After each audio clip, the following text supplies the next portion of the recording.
Bonjour à tous et bienvenue dans une nouvelle vidéo. Aujourd'hui on est à Saint-Maurice pour vous faire découvrir la région. Saint-Maurice c'est une ville que tout le monde connaît, on y passe très souvent à côté en voiture, mais en fait c'est une ville qui cache bien son jeu, il y a plein de choses à découvrir.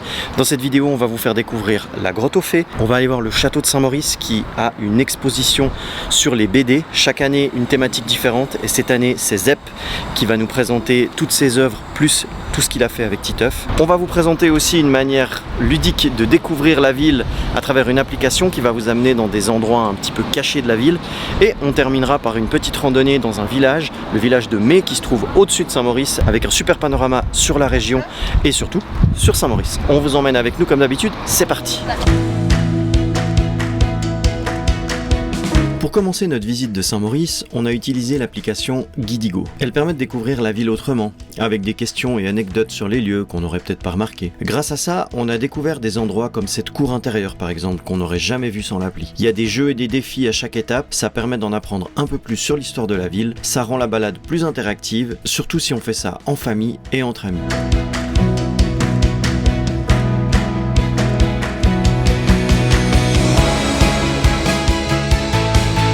On est en train de monter à la grotte aux fées.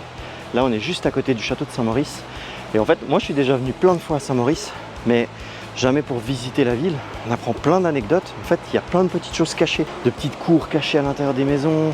Il y a l'abbaye qui est magnifique, même de l'extérieur. La vue sur les montagnes aussi, c'est magnifique. Là maintenant on va aller voir la grotte aux fées. On est en t-shirt, il fait à peu près 20-25 degrés actuellement. Et on nous a dit qu'il faisait 10 dans les grottes. Donc ça va être sympa.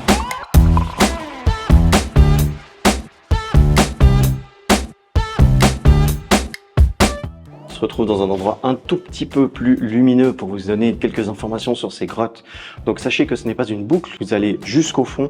Au fond vous verrez, c'est une surprise, c'est magnifique. Et ensuite vous devez revenir en arrière. Prenez des bonnes chaussures parce que ça glisse. Et un petit kawaii ou surtout un pull parce qu'il fait 10 degrés à l'intérieur, entre 9 et 10 degrés. C'est une visite magnifique, il y a même un petit jeu à faire à l'intérieur, vous devez trouver des objets, c'est assez sympa. Nous on regarde un peu partout mais on ne les trouve toujours pas. En tout cas, bonne découverte, j'étais passé plusieurs fois devant mais j'étais jamais venu visiter ça et je vous conseille vraiment de venir. Je vous conseille vraiment de venir parce que si vous passez à côté et puis que vous passez pas, là vous passez à côté de quelque chose. Super jeu de mots. Allez on continue.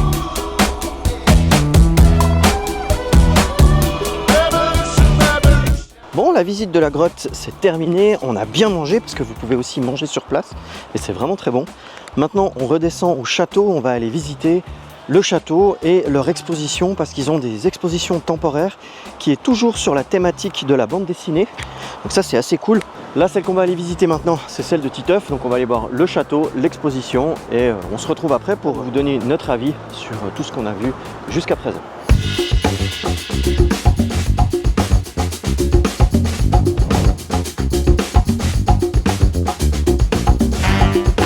Là on est à l'intérieur d'une pièce telle qu'elle était à l'époque dans le château avec encore les boiseries au plafond, les boiseries au mur, les anciens fauteuils, le piano à queue, je doute qu'il soit d'époque mais c'est très joli. On se rend vraiment compte de comment c'était et il y a plein de peintures aussi à l'entrée qui montrent comment était le château à l'époque. Franchement on s'imagine pas comme ça quand on passe à côté et qu'on voit le château de Saint-Maurice quoi. C'est ce que j'aime bien avec cette journée, c'est qu'on découvre plein de petites subtilités sur l'histoire du village, ce qu'on y faisait à l'époque. Et franchement, c'est super intéressant.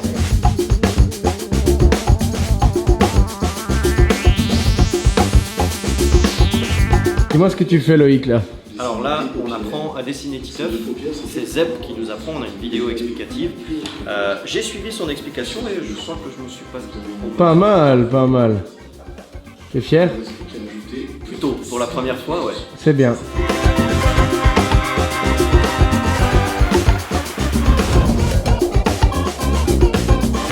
Là, on est en train de se promener dans le village de Mai. C'est magnifique, c'est tellement pittoresque. C'est encore hyper traditionnel et d'époque. Hein. C'est vraiment un village typique. C'est super beau, on se perd dans ces petites rues avec les Mayens. Les plantes, regardez ici, là. C'est trop beau, c'est trop beau. En plus, ben, ça porte bien son nom parce que bienvenue à la place de la Fontaine. C'est marqué là. C'est un magnifique village comme je vous ai expliqué tout à l'heure. Et là, on est devant l'auberge de l'Armailly. C'est une étape si vous faites le tour des Dents du Midi. Vous pouvez vous restaurer, vous pouvez aussi dormir. Il y a un dortoir là-bas. Et c'est bien si vous commencez ou terminez votre tour par ici, parce que vous pouvez laisser votre voiture ici et vous n'avez pas besoin de marcher une fois que vous arrivez dans le village. Vous avez vraiment votre voiture à proximité, surtout si vous avez fait un grand tour et que vous êtes fatigué. Donc c'est aussi une bonne étape. Sur place, il y a aussi le couvert du câble. C'est un ancien téléphérique construit dans les années 1880 qui servait à transporter les ardoises de la carrière de Mai jusqu'en plaine. Aujourd'hui, c'est un espace qui est mis à disposition de la commune sur réservation pour faire des événements ou des grillades. Et si vous en voulez encore, sachez que vous pouvez aussi visiter l'abbaye de Saint-Maurice. Elle a été fondée en 515, c'est un site spirituel et historique unique en Europe. Vous pouvez visiter sa basilique, son site archéologique et son trésor exceptionnel qui est l'un des plus anciens d'Europe. C'est une visite qui s'adresse à tous, des passionnés d'histoire aux familles curieuses, et c'est un endroit magnifique à l'intérieur comme à l'extérieur. Le cadre avec les montagnes apporte une atmosphère sereine et propice à la réflexion. On arrive gentiment à la fin de cette vidéo, j'espère que les images vous auront plu et que ça vous aura donné envie de visiter la région de Saint-Maurice. Nous, comme d'habitude, on vous met tout en description. N'oubliez pas de vous abonner à la chaîne de loisirs.ch si vous voulez continuer de découvrir la Suisse avec nous. Et on vous dit à bientôt dans une prochaine vidéo.